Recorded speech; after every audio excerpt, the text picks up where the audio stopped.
Hey there everybody, Brian Von Vier here, back at it again with what situation did you somehow escape despite all the odds being stacked against you? During a period where my PC was a cobalt, great race underplayed, my party was always using me as bait for luring out monsters to use them to take out small camps of certain races. I was against this for good reasons, of course, both the genocidal ways of my party and the fact I was being used as bait. So, during one of the attempts, we were trying to lure a group of undead to attack a group of orcs when things went south. As the undead came close to me, one of the other players rolled a 1 on stealth, and the undead started shambling towards the rest of the party and myself. I, with my hands tied to make me easy prey, started running and making noise to attract the undead, which, well, worked, but too well, since now I was running, unarmed and hands tied, with a horde of undead after me. Not great odds. I managed to lure them away from the orcs and into a river which led into rapids, which killed the undead while I made my way back to shore. I survived the undead and met back up with the group who promptly killed me for not following orders as a good kobold and just to make sure I didn't get bit and was going to turn. Oh, don't worry, due to this party's insane shenanigans, my PC had an ability to not be permanently dead. This party would later suffer for their ways. I would probably just quit that group, it sounds like they're a bunch of murder hobos. To save an unnecessarily long story, our party of 6 level 3s had to get something that was being guarded by 3 Umber hulks. Ugh. When we were first considering just charging in head-on, the DM even said that our characters were smart enough to understand that fighting 3 Umber hulks head-on is almost certain death, and we should try to find an alternate way through. Well, we tried doing the alternative way, which was very obviously the most logical and safe option, but 4 natural 1 stealth checks unfortunately alerted the Umber hulks. Our DM rolls in the open to show that he doesn't fudge rolls, and I could tell that he was on the brink of tears because he didn't want it to be a TPK. Somehow the dice gods were in our favor though. The Umber hulks never rolled higher than a 6 the entire fight, and the lowest roll from the party was still above 10.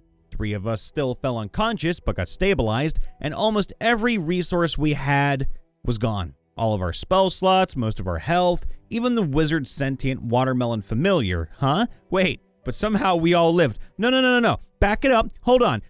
Tell us more about this sentient watermelon familiar. Our party was systematically fighting an army using hit-and-run tactics to thin the enemy's numbers as much as possible. In the chaos of our last attack, me, the sorcerer, and the warlock were separated from the rest of the party. We hunkered down once we believed we were out of range of their search parties, since we were low on spell slots and had lost a decent amount of HP from artillery bombardment. Giant crossbows mounted on ogres. Oh, that sounds so brutal, I love it. Unfortunately, we were quite wrong and were ambushed in the middle of the night by a regiment of hobgoblins and wargs that had been sent ahead to track us. The warlock went down, and I was panicking.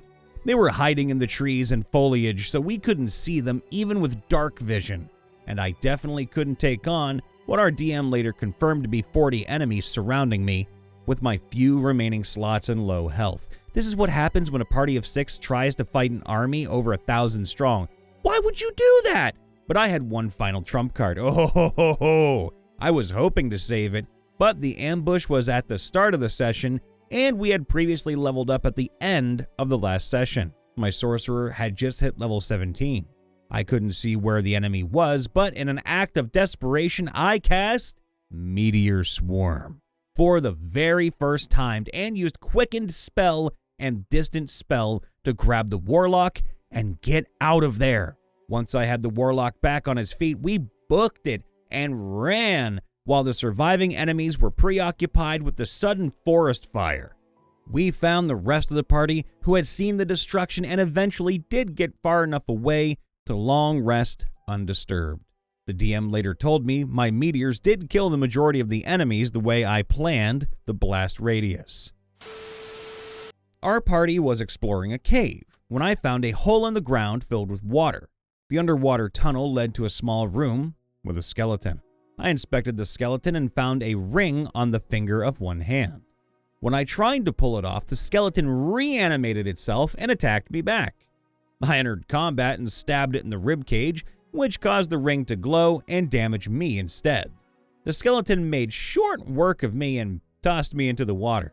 Since I was underwater, my death saving throws had disadvantage. The rest of my party had lost track of me, so the warlock used telekinesis to find me. The warlock realized I was unconscious, and the party looked around for where I could be. The dwarf was the first to find the tunnel and jumped in after me. He dragged me back out of the tunnel, and the druid healed me when I was on my last saving throw. The dwarf and warlock went through the tunnel as the druid checked up on me. We ended up getting the ring, which was a ring of protection. My rogue wears the ring. The dwarf inscribed the ring with, "Trust your team." Oh, that's so wholesome. We ended up finishing those characters, and I never took off that ring. The only reason I survived was my party, and I made sure my character never forgot that. That is not only a wholesome story, but that's the way you gotta play a character. If your character gets saved by somebody, and they give you a memento to spare the occasion or to remember it, do it, keep it, love it, stay with you. Even if you don't wear the ring, put it on a necklace and wear it around your neck for the rest of your life. First session.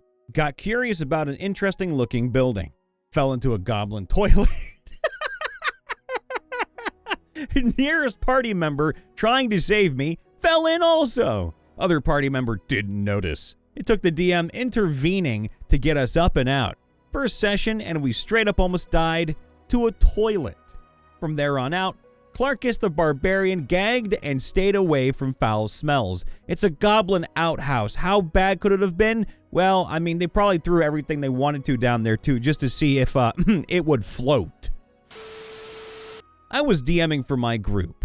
They were in this jungle next to a ravine filled with highly flammable gas. What, the goblin toilets? The rogue falls into the ravine at one point, but survived. He then decided to use Firebolt, he's a high elf, against the troll at the bottom of the ravine, igniting the gas and creating an enormous explosion. The elf makes a massive dex saving throw, and since his dex modifier was +5, I allowed him to make it with a 19. He grabbed onto a rock and launched out of the butt crack of the world, as I called it. Oh, God. TLDR, elf with balls of steel, takes the brunt of a dragon attack to let his party escape cultist village. They all think he's dead. Somehow, he is not. My Shadar Kai warlock rogue pulled one of these insane, "How are you still alive?" moments just last night.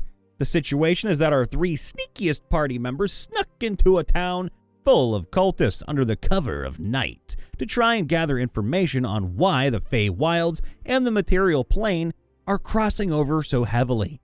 Well, my character is an asshole, his biggest flaw being, "If I don't like your plan, I'll make my own."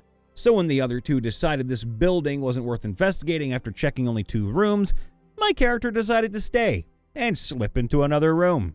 Well, this isn't the bad part. Our bard rogue is the kind of person who leaves no man behind. So she entered to try and look for him and to gather some intel on her own. She rolled a nat 1 stealth check when entering one of the buildings through the window, alerting everyone in that building, who then alerted the guards. So, our ranger peeks in through another window to try and defuse the situation, which of course only gets worse. Guards storm into the building, so the bard rogue dives back out of the still open window and casts Disguise Self to make her appear as a villager. Now, my character is completely oblivious up until he sees her dive out the window. Understand that he only fully respects the authority of one person in the group, and that is his captain. And he just witnessed her hastily jump out of a window and heard someone shouting after her. So what does he do? The man busts open a window with a casting of Blooming Blade and draws as much attention to himself as he can with his flashy sword work and loud voice. It turns out that this village is guarded by an ancient and very magical dragon. My dumbass just caught its attention by harassing the villagers. The rest of the party beats a hasty escape while my dumbass gets confronted by an enormous invisible dragon. This thing chunks me for over half my HP with its breath weapon, and I can't even see it. Do I run? Ha, nope. I didn't know if the captain escaped. I used my Blessing of the Raven Queen ability to teleport myself on top of it and begin wailing on it. So, the last my party sees of me, I'm badly hurt, I'm ethereal, I'm straddling the invisible neck of this dragon, laughing like a madman, and they are completely certain that I am a dead man. Hell, I even expected to die. So next turn, it begins to attack me. I'm already hurting, so this dragon smacking me with 3 attacks hurts, even if I resist at all because of my blessing. I'm at 6 HP. I have 1 spell slot. I have to make it count. I use the Thunderstep spell to teleport as far away as I possibly can from it, while also rattling its skull a fair bit as a bonus. Turns out, that breaks concentration on its greater invisibility spell. So I get to watch as this thing chases me into the tree line. My attempt to hide fails, and I know it. This thing is looking straight at me. So I level with it. Look, I love a good fight as much as the next guy, but as it is, I'm out of juice. So, how about we call it a draw for tonight and pick this up another day, yeah? The DM didn't expect this to work, my friends didn't expect this to work, and I didn't expect it to work. I roll persuasion, and I get a 22. You are brave. I can appreciate that. The dragon responds. I was supposed to capture you, but you have impressed me with your bold actions.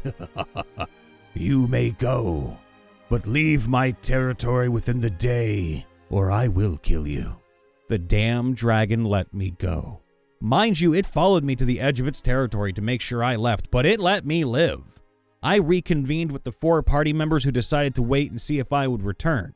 The arcane trickster was shocked, the sorcerer was shocked, the captain and the monk never had a doubt in their minds.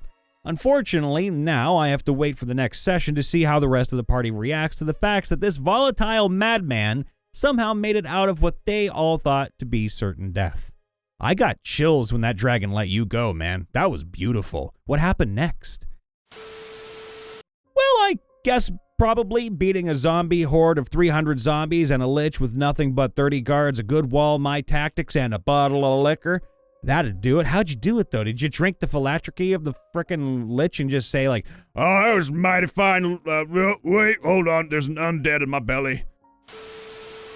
Hey everybody, Brian Von VA here, checking in after the vid. Please make sure to leave a like, subscribe, ring that bell, and of course leave a comment down below letting us know what kind of situation you somehow managed to get out of while the odds were completely and hopelessly stacked against you. It might make it into a video. You never know. The odds are not stacked against you.